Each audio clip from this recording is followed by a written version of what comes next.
Hi everyone. I am super excited to start off today's session. What we are going to cover today is an important topic in today's work life.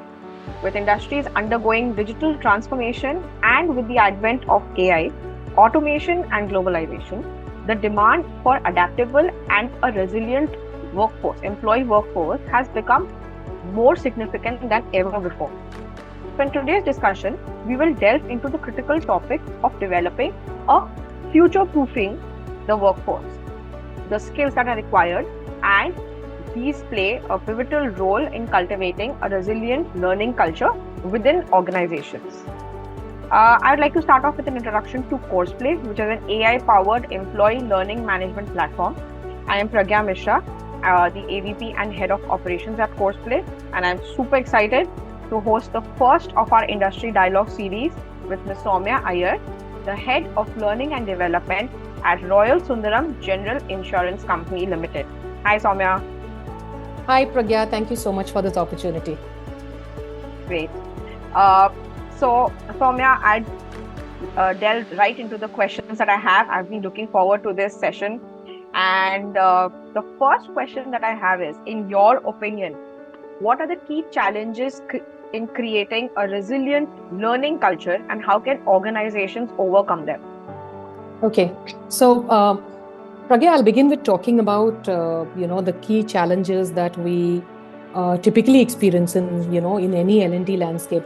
The main challenge is, of course, the measuring of the impact of the kind of interventions that you build or even implement for the organization or for the employees. So quantifying the impact, till date continues to remain a gray area. And how does this learning impact an employee's performance directly is something that's pretty challenging to measure, and sometimes, of course, is not something that can be measured on an immediate basis.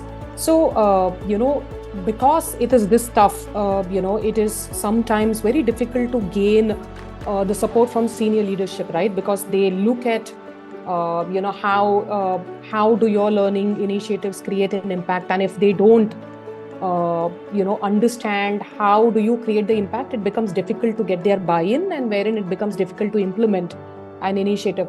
Of course, the ever-present resistance to change from employees and from typical organizations continues to remain. So most of us are comfortable with existing learning methods, opportunities. Some of us still believe that learning is a tick in the box, and you do get queries like, I have not undergone a learning program for a year. But is that something that you needed in the first place, is something that people fail to kind of understand or even question.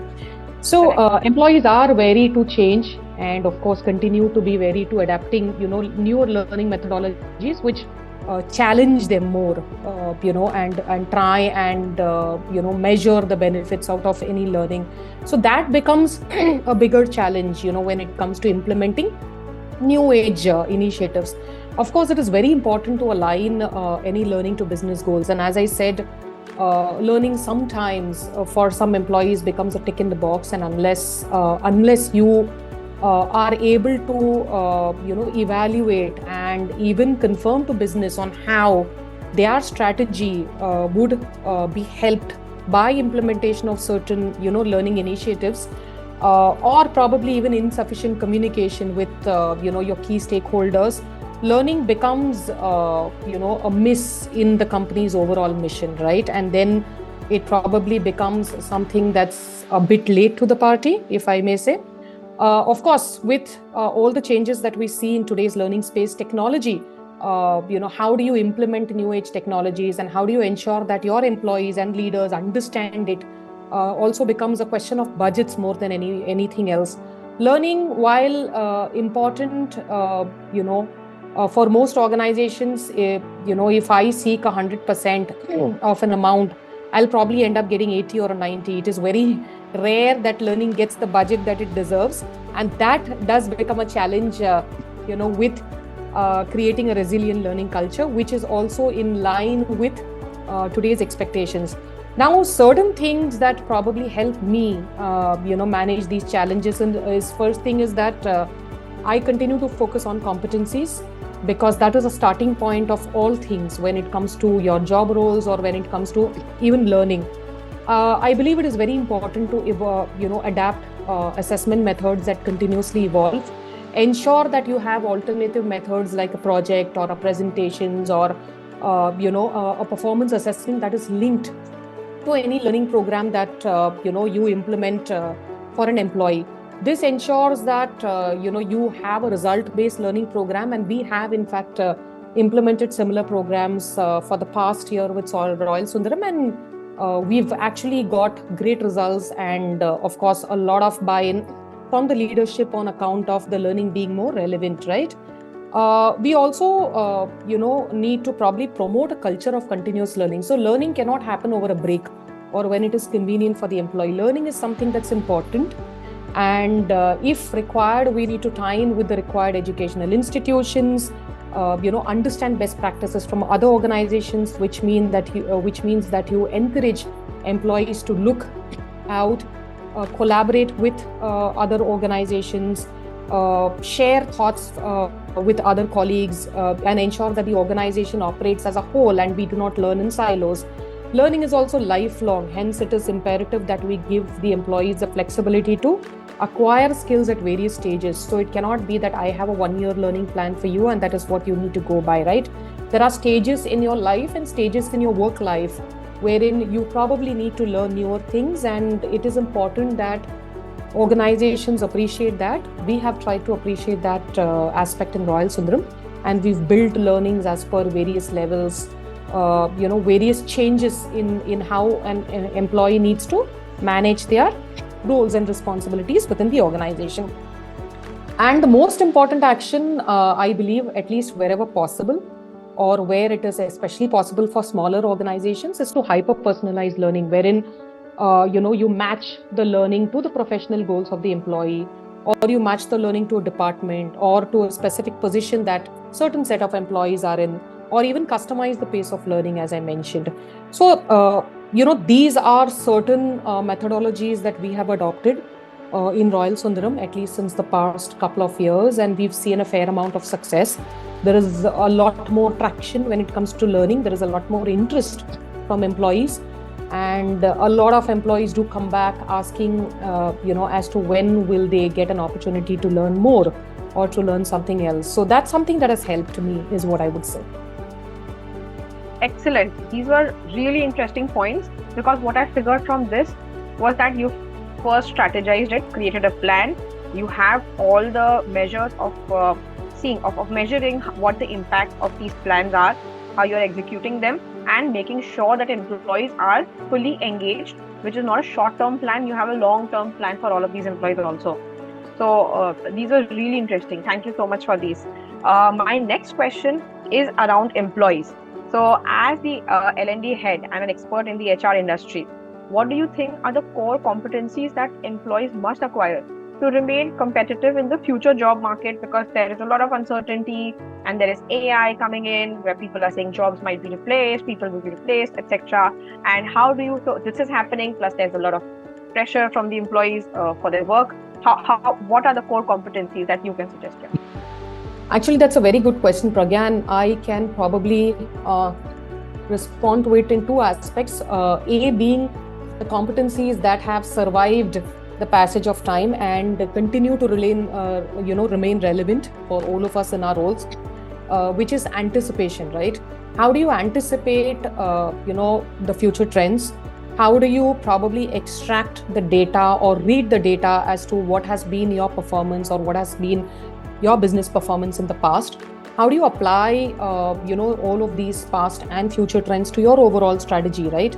And thereby, ensure that you stay relevant, because as the market, continues to change and continues to change pretty fast, almost on a daily basis, it is really important for us to, look into the past and also delve into the future, try and make assumptions as to, what might work and how do you ensure that you stay relevant, right? The other two probably competencies that I still believe are important is relationship building. Relationships used to be very, very important in the past.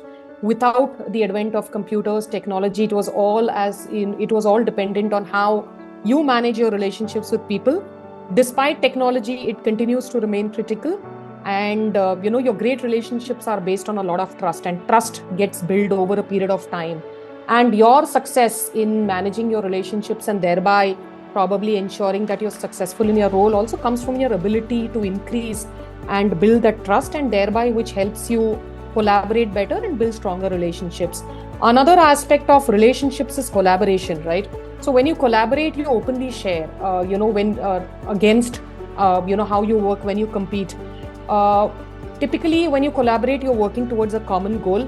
It automatically, manages your relationships better, helps you mitigate the usual difficulties that you would have faced while working with people, and also ensure that you get varied thoughts, which help manage or make your project, or ensure that you are successful in your role.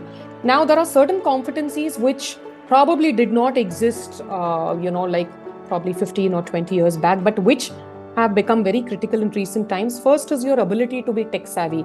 As a learner, you probably do not need to understand the A to Z of technology, but at least be aware, be willing to learn newer things, work with newer teams that, probably know more, and which help you probably build, a better and a more productive tomorrow, right? Cultural awareness, as we probably, work with diverse cultures, and it is pretty natural for all of us in India, but this is actually gaining, importance in terms of ensuring that we are consciously aware of the cultural and diverse people, the diverse markets that we work with. And it is very important that any learner, ensures that this is an aspect that they are taking care of to maximize your outcome. The more important or the last point is be agile. It is, especially in the current VUCA world, it is very important that you quickly adapt. Your ability to change, even how your project looks like at the beginning, your ability to accept that change, your ability to forecast change, your capability to absorb, what is happening in the market, has become more important in the recent times.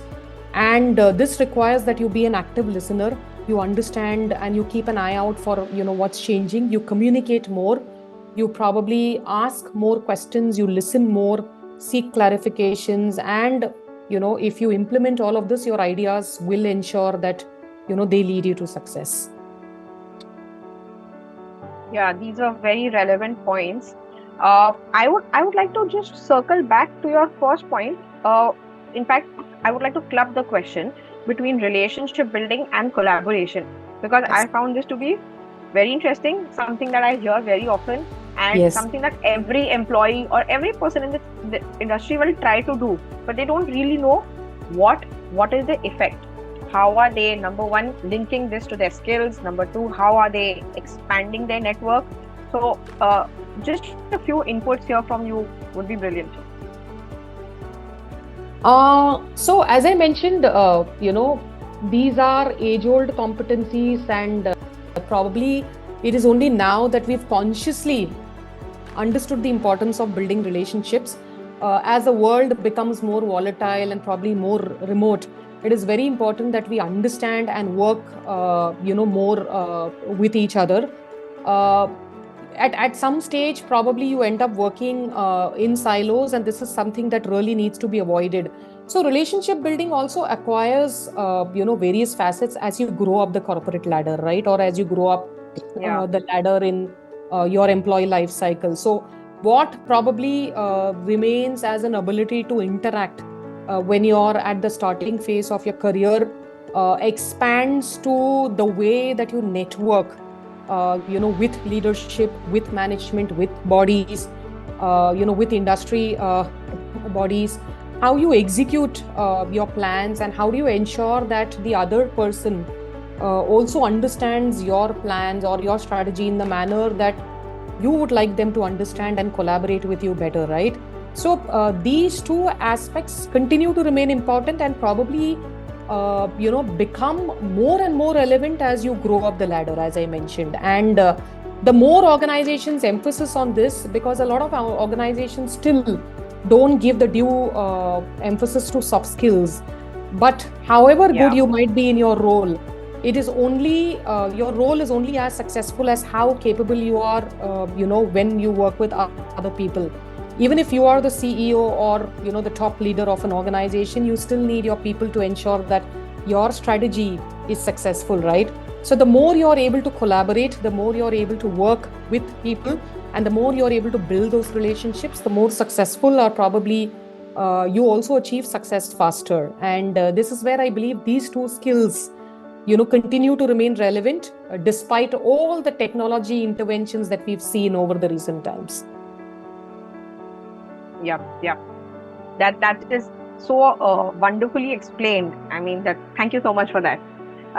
My next question is now coming to learning and to measuring learning and the platform basically. So, in what ways can an advanced learning management platform aid Mhm. in the development of a resilient learning environment and ensure that the workforce is equipped with the necessary skills?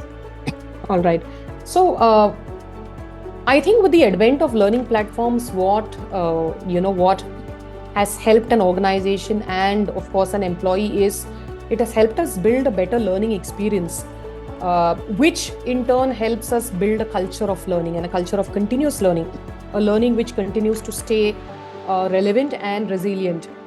It mitigates the challenges that your traditional learning used to kind of pose to an organization. LMS, of course, helps in customized learning content, which of course helps you to manage the learning content as per the learner consumption, helps you define what is the content that's relevant now, and what is the future content that you would like to give access to your learners. It also has the ability to give the learner an opportunity to learn at their pace, which has become more and more important. Learning is not something that you do in your free time. It is something that probably helps you manage your role, helps you build your personality better, and hence it has also become important that learning happens at your pace, at your timelines, at your convenience. You can learn from your home, you can learn from your office. Learning has now become free. There are so many platforms that help you give unlimited or receive unlimited access to learning, basis your interest, which also helps you in building a very effective portfolio of how you have developed as an individual.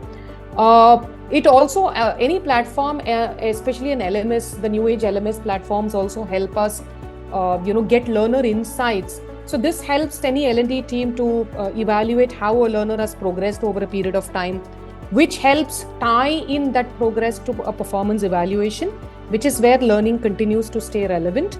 This also helps us manage our conversations with you know our business leaders to help learning continue to remain strategic. It also helps leaders become more involved in in how their teams are continuing in their learning journey. And any LMS is also scalable, which means it can adapt to the newer changes that your industry or even your organization that they are experiencing. As I mentioned, it helps track employee learning. Also, it helps track employee learning over a period of time. So you actually have learning data for 3 years, 5 years, which also help you measure how the learner has progressed over a longer period of time. And this helps you stay relevant to the organizational objectives. So, for example, if your org has a 3 year or a 5 year plan, you can correlate that with the learning that an individual or a team has managed over a 3 or 5 years to ensure that we stay true to the organization objectives. And most importantly, it helps continue to build a culture of self learning and a continuous learning experience. Yeah, yeah. So very valid points there, because in my experience, one of the key challenges that are faced is why use the LMS, and uh, how can they show this impact to their higher management. So having these 3 years, 5 year goal plans is also a very important point. So True. yeah, that. And the one thing that I probably stated to Miss Pragya's, LMS helps you with a lot of data. Data has Yeah. now, with the advent of technology, becomes, has become very important.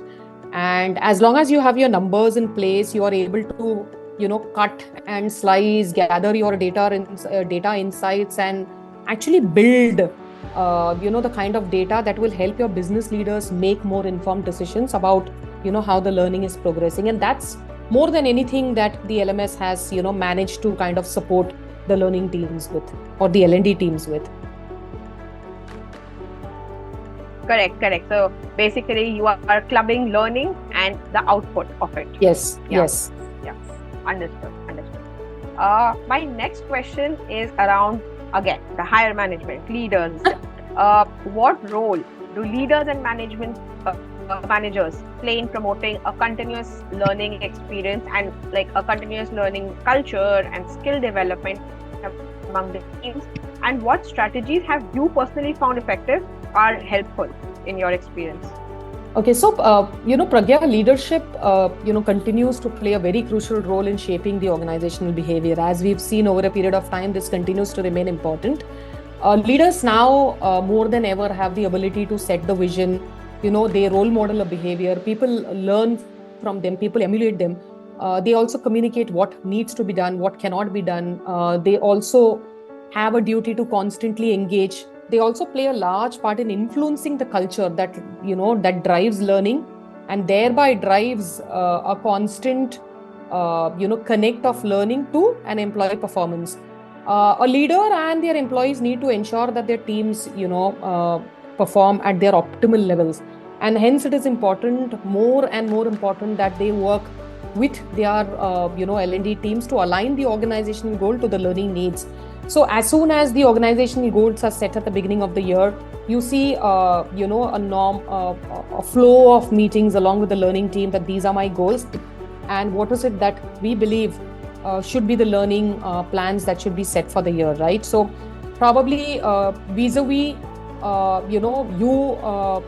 probably announcing a learning calendar which talks about certain learning needs, and wherein you try and fit in employees to the kind of learning opportunities available. The world has now evolved to actually building a learning need from scratch and ensuring that it stays true to what an organization wishes to achieve. So any leader who takes a keen interest in the learner progress also ensures that the learning is taken more seriously, and they stay true to the expected outcomes. There is a regular feedback that the leader ends up giving to the learner participants, which also helps L&D in ensuring that the learners kind of continue to persist in their journey towards excellence. Now, what has helped me is, again, I'll come back to the point of competencies. As long as I ensure that my learning stays true to the competencies that each role demands, I ensure that the learning is on the right chart. Asking a lot of questions, I believe, is important to understand a rationale to why a leader wants to have a certain set of learning objectives fulfilled. What's the kind of learning, assignment that will help the learner progress in their journey? How do we derive the outcomes, or what do we want to derive as an outcome, and how do we build the overall learning journey? It is very important, as I said earlier, to ensure that the leader buys into your thought process, which is where you need to collaborate more.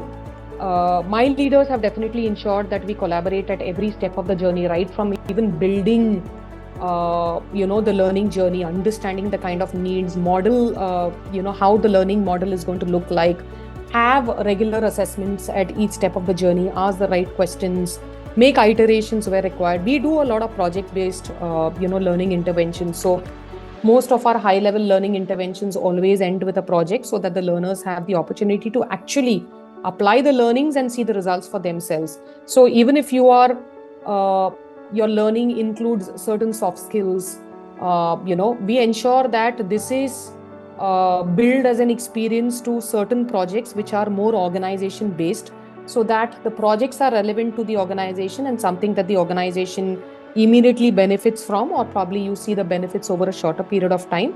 At the same time, we ensure that the learners are able to capitalize on the skills that they have learned and ensure that they derive a better performance, right? So this is something that we've really implemented in Royal Sundaram, and we've seen a lot of success out of it. Wonderful. That's an excellent idea of project-based learning. So what, just to reiterate on what you were saying, if I as an employee have learned how to acquire new skills, post which I will be part of a project that may indirectly or directly be related to the skills or the upskilling basically that I have achieved. Is that? Absolutely, absolutely. Yeah. Either it will relate to the skill if it is a very functional based or very knowledge based learning, or it has to ensure that that skill is a part of the project. For example, if I have learned, or if I have upskilled when it comes to collaboration or when it comes to Yeah. relationship building, I have ensured that we have our learner participants put in projects where they have to work in groups.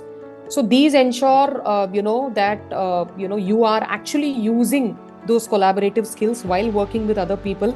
Your project stays relevant to something that the organization wishes to achieve, which means it stays relevant to the functional objective or the overall strategic objectives that the organization wants to kind of derive as an outcome, and thereby also ensures that the learner collaborates more, builds those relationships.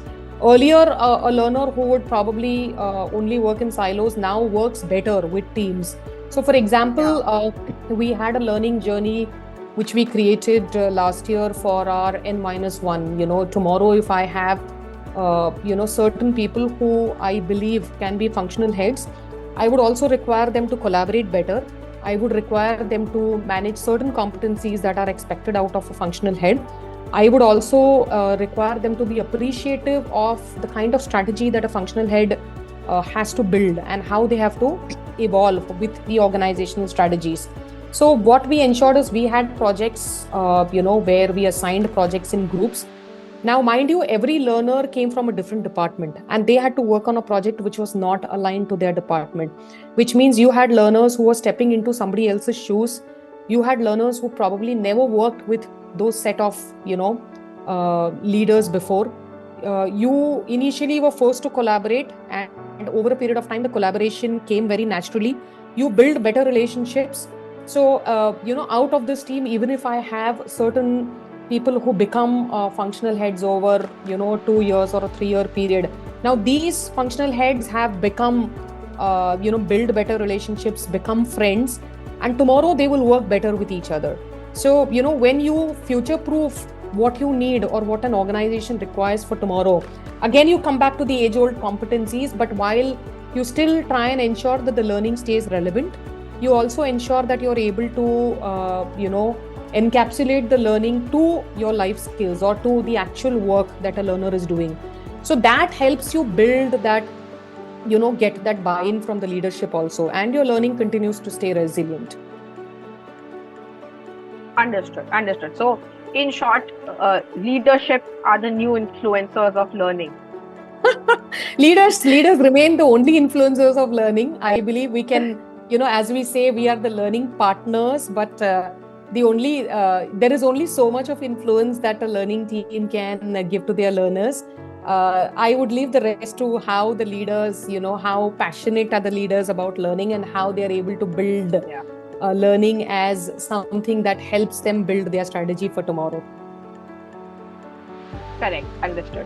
I have a very small sub-point question to this. Yep. So we've already always spoken about employee upskilling, employee learning. What about leadership learning? How do you think leaders can stay abreast with all the upcoming information, with new skills? And do you feel that they are sometimes left out in the learning experience? Because they are trying their employees get upskilled, but what about them? Absolutely. I think that's a very valid question, especially in today's times, Pragya. I think one roadblock that we face is there are still many leaders who probably are a little wary or shy of admitting that they need to get, to actually upskill the kind of competencies or how they manage their roles. There are a lot of leaders who probably still hesitate to say that I still have a lot of learning to do before I, reach to a specific level. Of course, a lot of solutioning now has come to your tier 1 institutes, which help us, with specific programs, which custom build programs, which help leaders upskill the kind of abilities that or competencies that they work on. There is a lot of custom made programs that even the IIMs, as an example, kind of end up building. But I believe the real learning for any leader comes from networking. The more they network, the more they learn from each other. The more they network within their industry or outside their industry, the more they understand how what's the kind of trends, and thereby learn. Learning is also not restricted to how you learn through systems or classroom learning anymore. Learning is out there in the world, right? And the more you go out in the world, and the more you ask questions, and the more you are able to probably put yourself in the open and say that I do not know, but I would like to know more.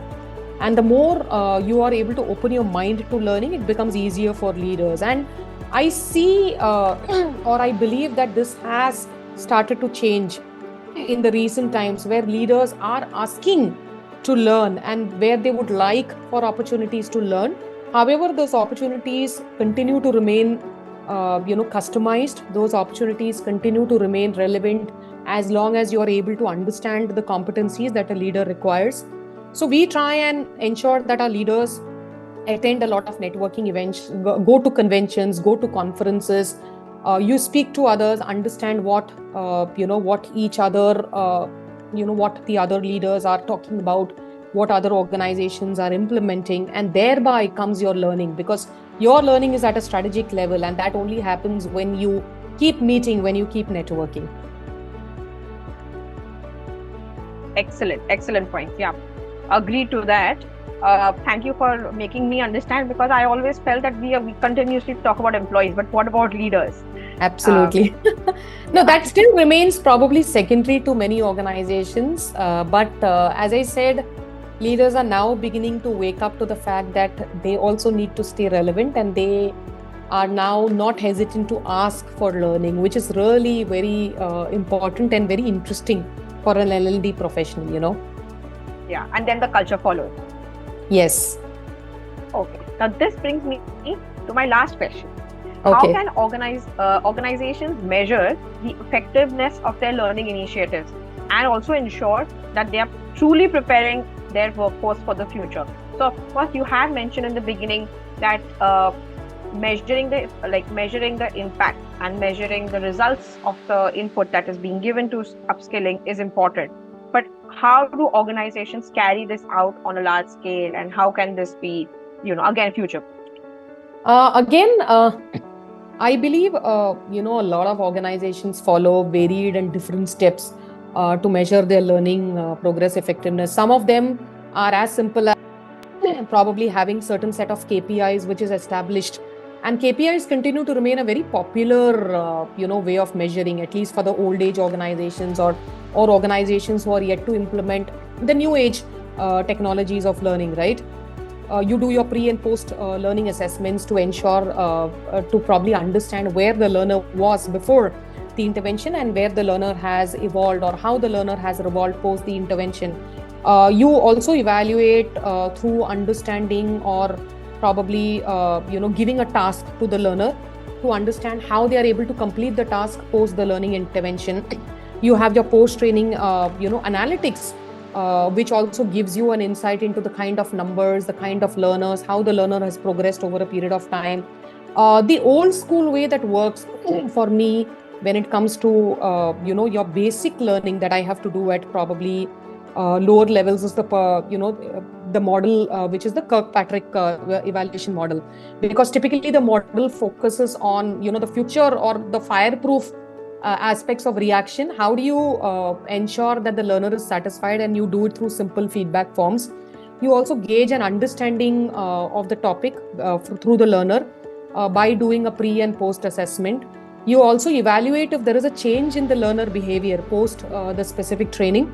And of course, you check if the business objectives are met through linking the corporate learnings to the kind of business results that were expected as a result of the learning. Now, coming to how this has become more evolved, in how we measure the effectiveness is where your AI-based LMS systems, including Courseplay, which go one step further to kind of help certain future needs So rather than sticking to, this is the kind of learning journey that a learner requires, it also has become more machine learning specific, where you are able to predict future needs, where you are able to, kind of derive future needs, where you are able to kind of understand what is the current learning performance and also understand what has the learning experience been for the learner, right? And these LMS systems also help us ensure that there is a constant updation of learning methodologies, and it helps the learner stay relevant to what is happening across the world. So data analytics possibilities are immense through any LMS platform, and it helps us measure the adoption. It helps us measure the kind of usage that we have, which helps us ensure that the LMS stays effective and relevant, right? And I believe a workforce of the future, which is what every organization now is talking about, right, requires a culture of continuous learning, which means we do need to encourage our employees to regularly take on new challenges and learn new skills. And this helps ensure that your workforce remains more adaptable and remains open to change. And all of this is managed more easily through the systems that we now have in place. Very rightly said. Because in my experience, what I've seen is people usually the teams will struggle in chalking out a path, a learning path for the learner, for example, or in understanding what is missing in their team, and like personalizing the learning for any True. learner has become so easy with AI and data analytics, because True. every individual employee's information is being stored in our platform, for example, and the managers have a better vision and a better clarity. Uh, but how has AI also helped in chalking out the learning path, as in your experience, in your opinion? See, where I believe it has helped is the time that we used to spend in probably manually getting these outcomes or measuring these outcomes now is easily done through AI. AI also helps us derive the future needs and, helps us stay updated with, what is the world talking about, which is something that required a lot of research in, in the erstwhile times.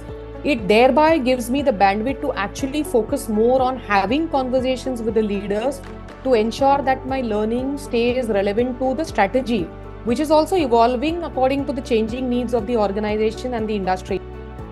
Earlier, while you set up a learning plan, it was very difficult to kind of veer away from the plan, and those plans were fixed for a period of time, even maybe a year, right? Now, learning plans have the capability to evolve, but these continue to require a lot of conversations, a lot of continuous conversations with the leaders, with the learners, wherein you have the ability and the timeline to build, to chalk out customized learning plans, to change learning plans as as how you want to shape it or continue to shape it.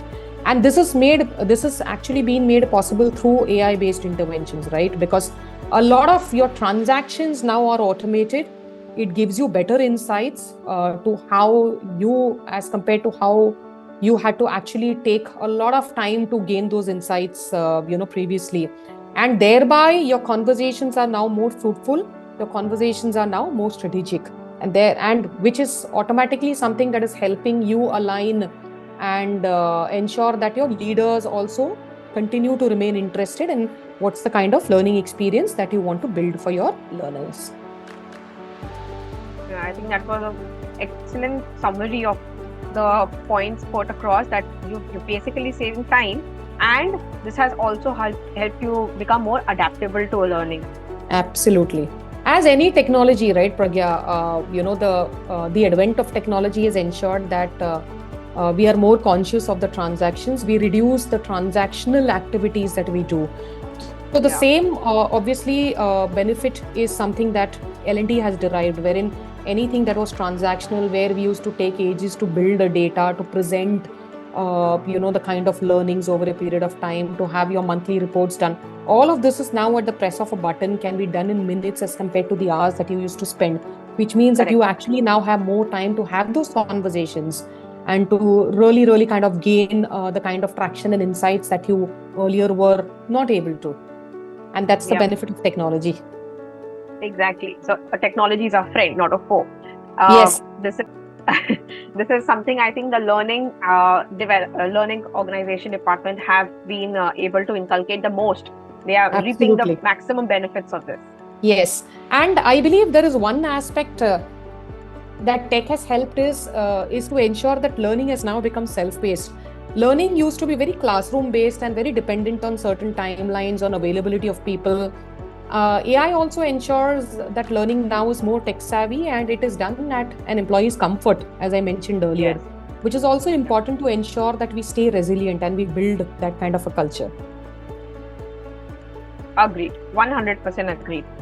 So, thank you so much for this enriching session, from strategizing techniques, from chalking out learning paths, to covering the points where leadership plays a very important role, and collaboration, networking. You've covered some really interesting points in today's session, and I'm really thankful for this. Thank you so much for taking out time and giving your valuable input. Absolutely, Pragya. You are really welcome, and thank you to you, to Anu, and to Courseplay for the opportunity, of course. Thank you. Thank you so much, Soumya. Yeah, take care.